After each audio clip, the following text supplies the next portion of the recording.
Welcome to a session from the Sociology faculty. Today I'll be talking about caste and class in Indian society.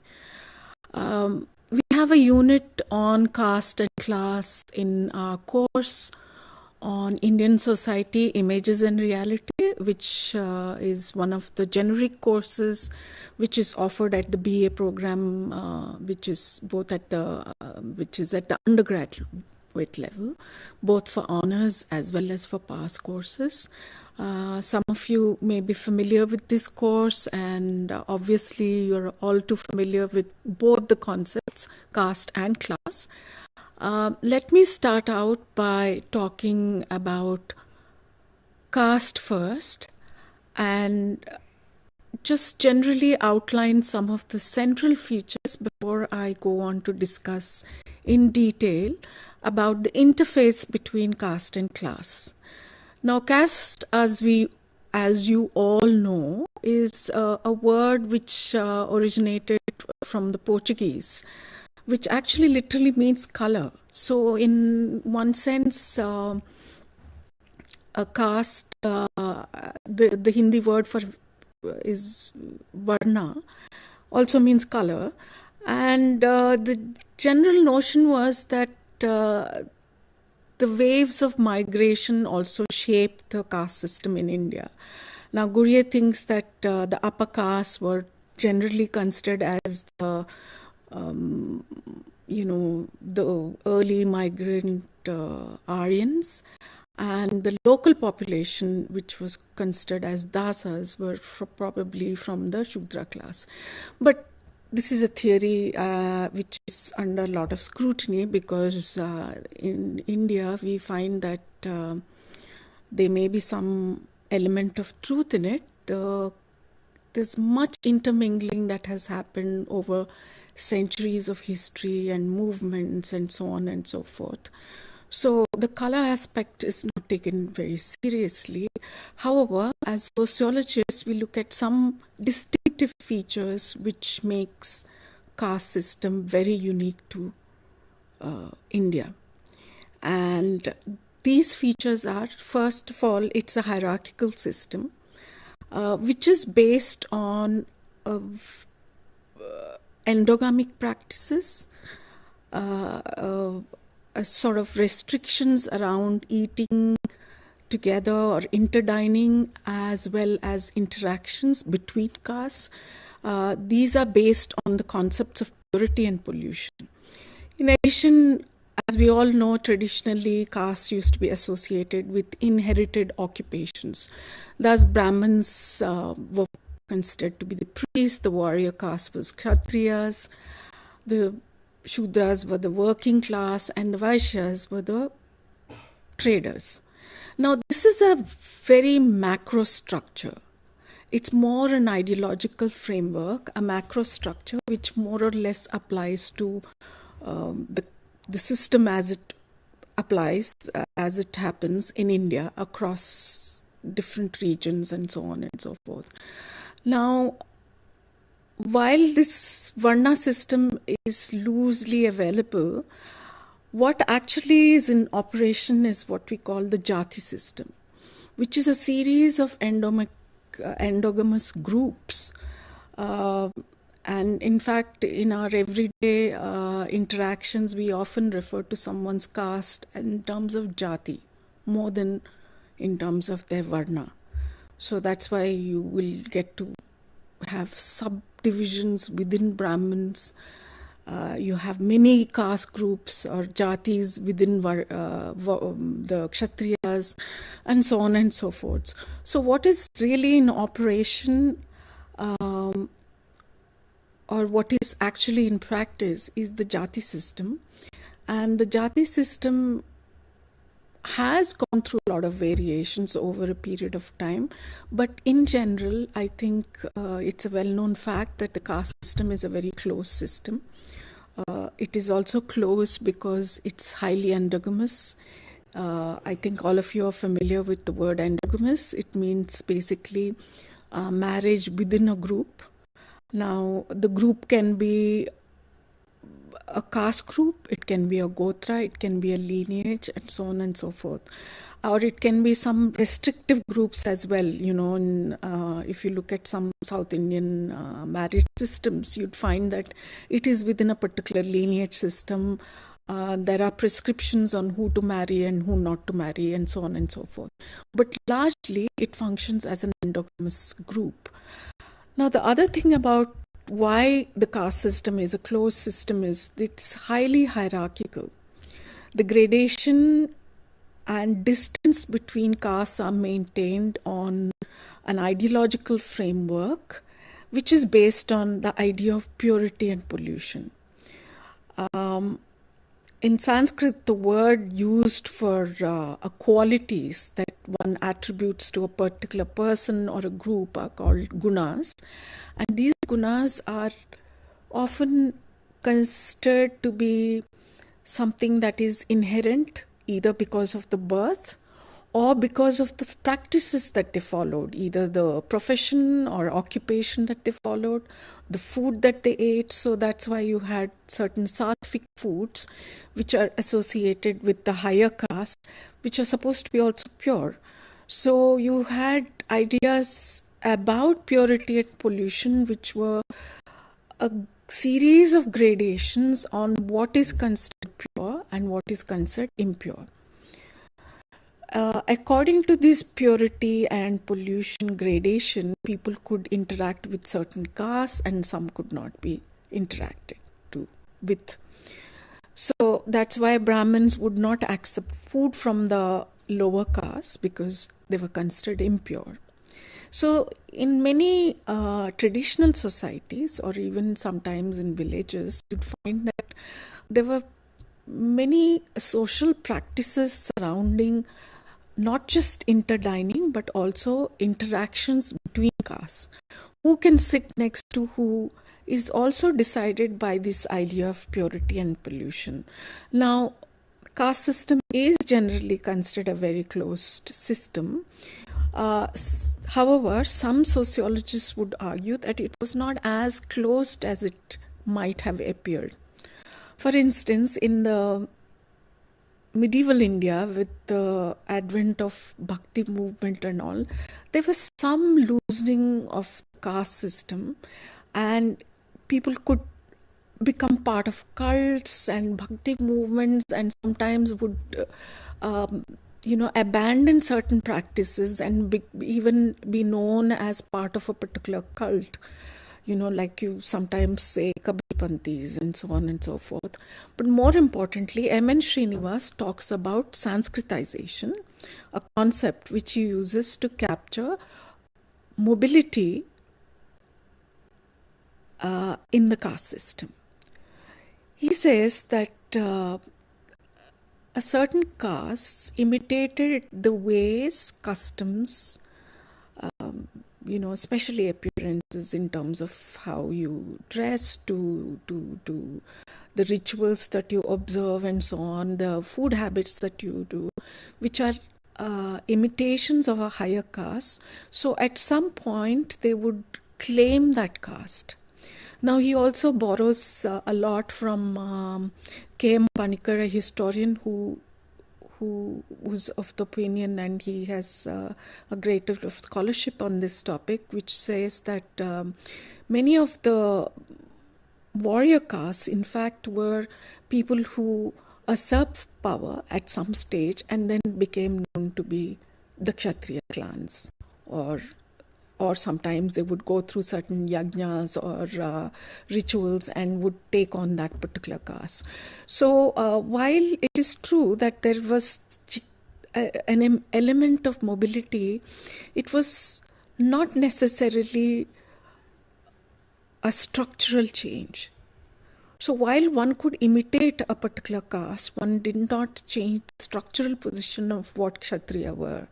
So this being the situation, we'll just leave the caste discussion for the time being right now, and or what its general features are, and we'll talk about how during colonial time, caste system actually went through some major shifts. One of the main reasons was the fact that the British, when they came, they bought a sort of administratively, they connected India across different corners. The railways also helped in connecting different parts of India. And the fact that certain trade avenues opened up and the rudimentary elements of industrialization, which also happened during the British, all contributed to certain shifts in the caste system. Now, what are those shifts? The shifts are basically that people did not necessarily practice what they were traditionally always doing. So it is possible that some of the people who were following many of the observations or practices associated with being a Brahmin, including practicing priesthood, were actually physically able to transform their occupational structures to something else. So it was also the period that those who were already had the ability or the capacity and the opportunities to access education, especially the upper caste, who could access some of these educational opportunities as well as the possibilities that in new kinds of jobs which have surfaced around this time. So you'd find that the classes in a way emerged around this time in India. Class as a term is something that we usually denote to a categorization where we look at criteria such as income, wealth, a certain kind of status or occupation as indicators of where a particular person or a community is standing in terms of their social structures or in terms of hierarchy. So that's why when we say middle class, we often tend to look at it in terms of incomes. So it could also be occupational structures. So when we often say middle class, we often refer to those kind of occupations which are professionals, or typically we can say corporate jobs, doctors, engineers, and so on and so forth. And of course now it has expanded to many other industries and service sectors and so on and so forth. So you could be bankers and so on and so forth. So income is one of the criteria, but there is also another aspect to class, which we could say is the certain attributions of thinking. And this is a concept which has been argued by sociologists, that it's not enough to look only at income, but also a certain mobility and aspects through which people are able to move from one positionality to another. So it was the opportunities which were available during the colonial time, which was, either positions as clerks or officers or civil servants during the British administration, or middle-level entrepreneurs, or even traders who moved and worked alongside the British and so on and so forth. So each period in history obviously throws up new opportunities in which these occupational structures move along. So if you look at the global context, then we find that many people who take global opportunities to access jobs which are, let's say, in MNCs or in transnational corporations. And so you will find a way of reaching those positions through educational access, educational qualifications, and so on and so forth. If you look at some of the professions, you will find that this is the reason why some people go for certain professionalism, so as to be able to access these opportunities. And so you can see that the middle class structures always keep changing depending on the kind of occupational availability there is. Now, that is as far as middle class is concerned. That was just to illustrate the point that class is basically an indicator of the income and occupational availability that is presented, and how a particular group of people use that is where caste again comes into picture.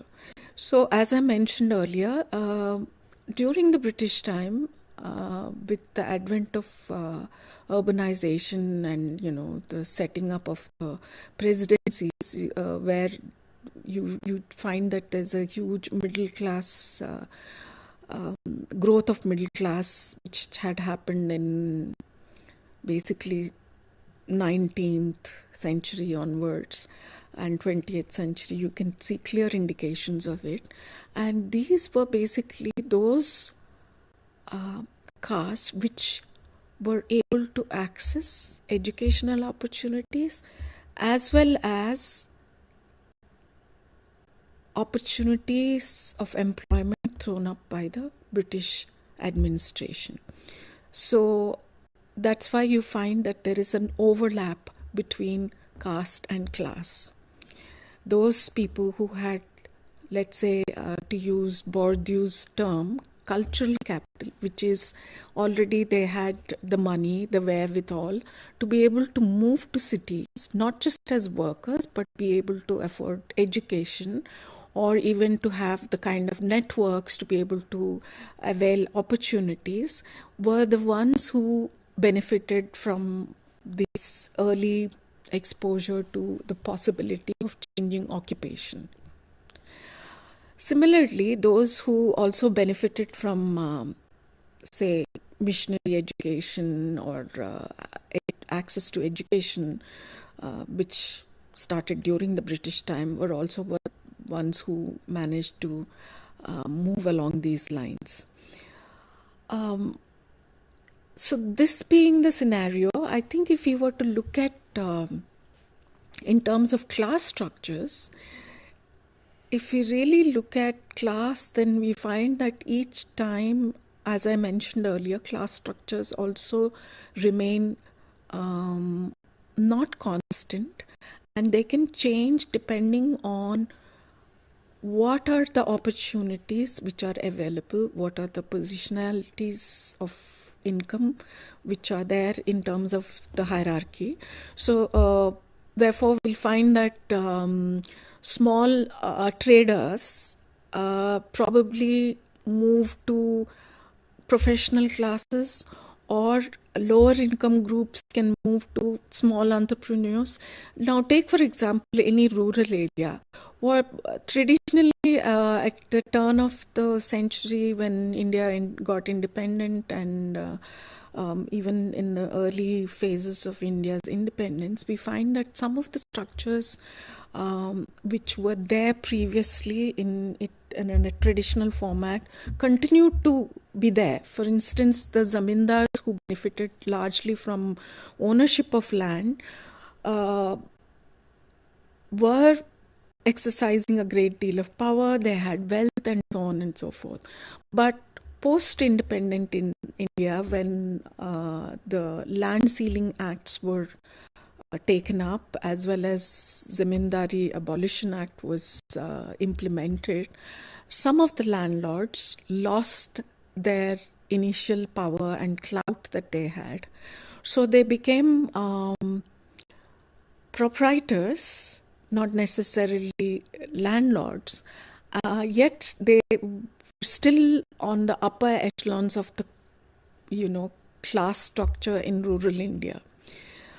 So there is some power was lost, some tenants gained from tenancy acts as well, but more or less you will find that there is some overlaps and some changes. So there are continuities and changes, and you'd find that similarly with the opening up of many other such avenues, not just in terms of acts, but with globalization, with local governance such as Panchayati Raj and more opportunities, reservation and so on and so forth, you will find that some of the lower castes have also managed to move up in terms of income.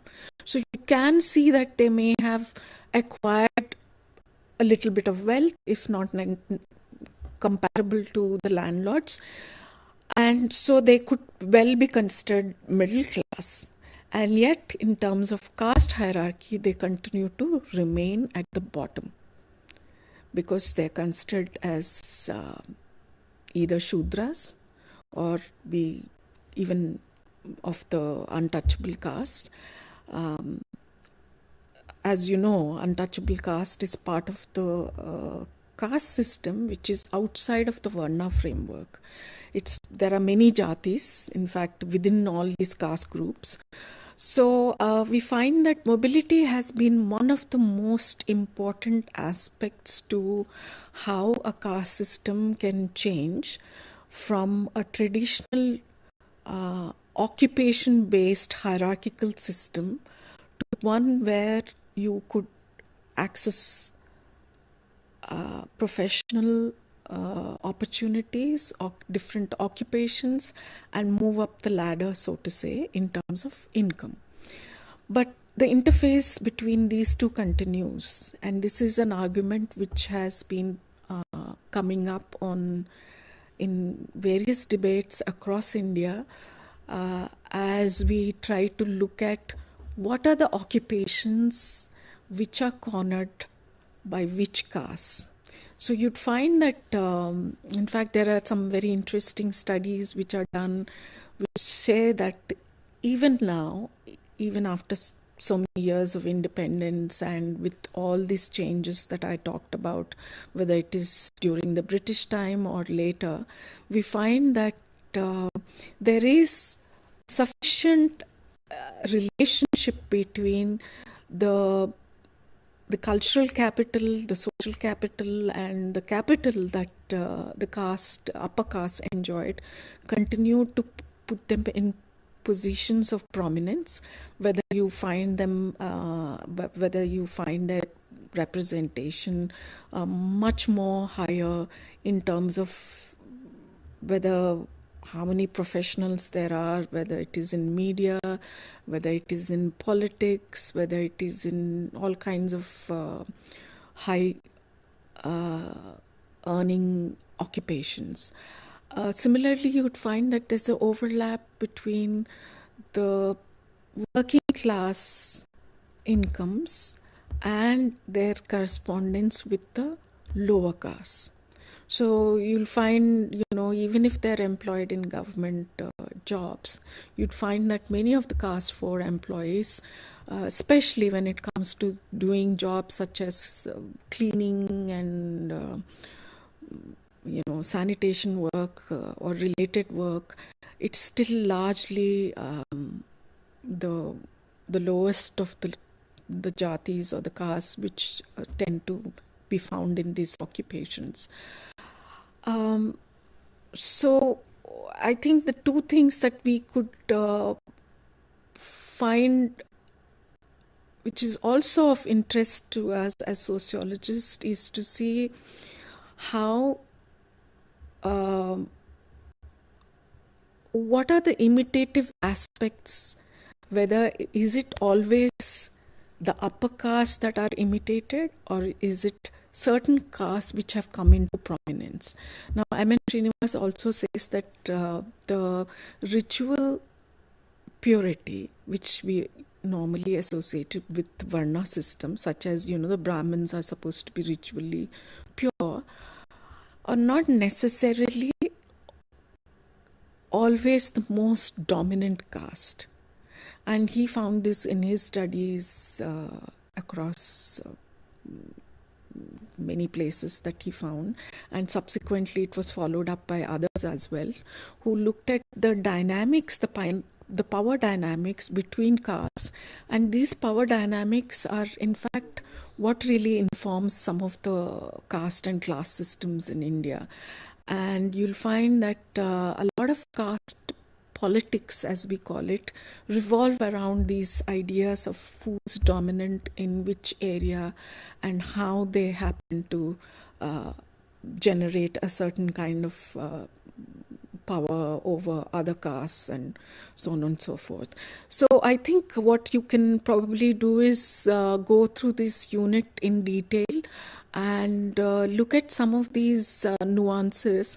But I just gave you a brief idea about it, just so that you can relate the study material with things that are happening on the ground, and also relate it to some extent with our parliamentary election system, because caste comes up very strongly there. Class also happens to be one of the features which decides, what kind of government policies are being administered. Both these things interact with each other, and it becomes a very complex system. And I think it would be very useful for you to look at both caste and class in terms of not only their concepts, but also in terms of how they operate at ground level and what are the power dynamics that you can find. So it'll be very useful for you to not only look at in terms of some of the traditional concepts that have been offered, but also look at it in terms of other concepts. And I just gave the example of social capital, for instance. With this overview, I just would like to end this particular session here till we meet again for another Gyan Darshan session from the Sociology faculty. We talked about caste and class, which is from our BSOG 171 course. Thank you.